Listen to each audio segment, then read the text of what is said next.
Have you ever had one of those great ideas for an app, but then you get totally overwhelmed just thinking about how to build it? It can feel like this huge, complex mountain.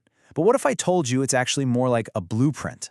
Well, today, we're going to give you that blueprint, a clear step-by-step map to build your very first full-stack project.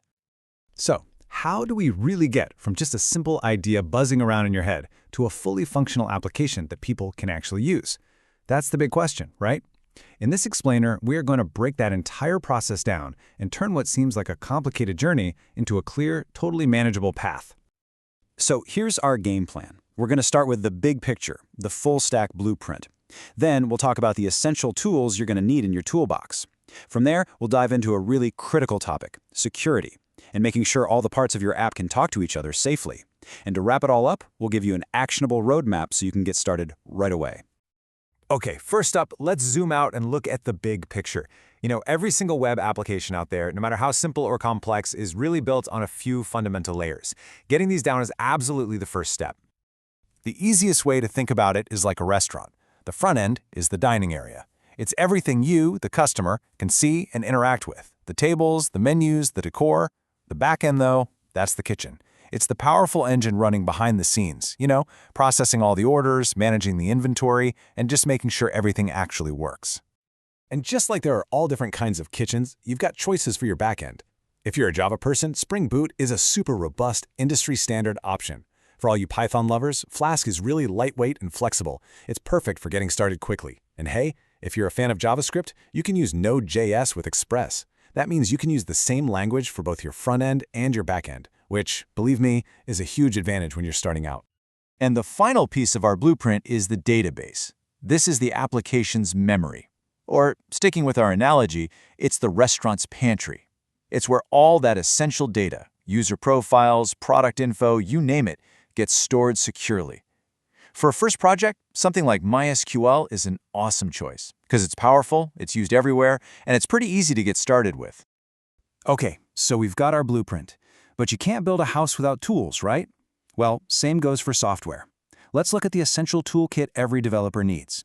Seriously, having the right software makes all the difference in the world. Your most important tool is your IDE, your integrated development environment.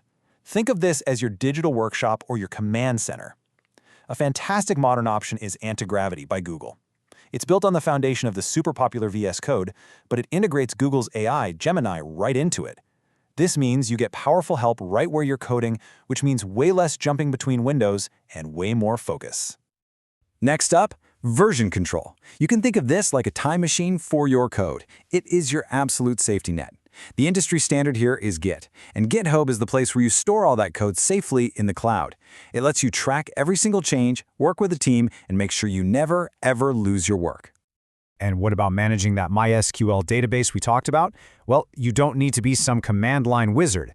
A tool like PHP gives you a simple visual interface right in your web browser to create tables, manage your data, and just see what's going on inside your application's brain.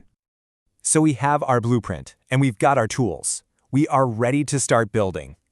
But as soon as we try to connect that front end to the back end, we run into one of the most critical challenges in all of web development: security. How do we make sure these different parts of our app can actually trust each other and talk safely? This is the key question. When a user logs in on the front end, how does the back end know it's really them for every single request after that? How do you stop people from getting into places they shouldn't be? Well, the answer lies in this really clever piece of tech that acts like a digital passport. And that brings us to JSON Web Tokens, or JWTs for short. Just think of these as a secure temporary ID card that your application issues to a user right after they log in. So what is a JWT really? Well, it's basically an open standard for securely sending information back and forth. It's super compact, which means it's fast, and it's self-contained. That means it holds all the info needed to verify who the user is without having to constantly go back and check the database. The process is actually pretty simple. First, after a user logs in successfully, the server signs and creates a unique token just for them. Second, that token gets transmitted back to the user's browser.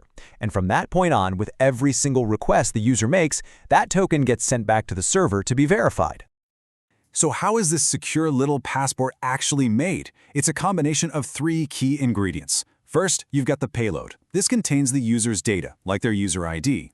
Then you have options, which can set rules like an expiration date so the token isn't good forever. And finally, and this is the most critical part, the secret key. This is a private password that only your server knows, and it's what guarantees the token is authentic and hasn't been faked. The final result is just a clean single string of text separated by a couple of dots. It's got the header, which describes the token, the payload with the user's data, and the signature, which is the proof that the whole thing is legit and nobody has tampered with it. It's a perfect, secure little package. All right, we've covered the architecture, we've got the tools, and we've tackled security. Now let's put it all together into an actual plan. This is your step-by-step roadmap for getting your project off the ground. Here's the logical flow. Start by setting up your project on GitHub. That's your foundation. Next, design your database schema. You got to plan what data you need to store before you write any code. Then, you build your back-end APIs, the kitchen services. After that's done, you connect your front-end user interface to those APIs. And finally, you lock it all down by implementing security with those JWTs we just talked about. So that mountain we talked about at the beginning, it doesn't seem so impossible anymore, does it? It's really just a series of clear, achievable steps. You now have the blueprint, you have the tools, and you have the roadmap. The only question left is, what incredible thing are you going to build?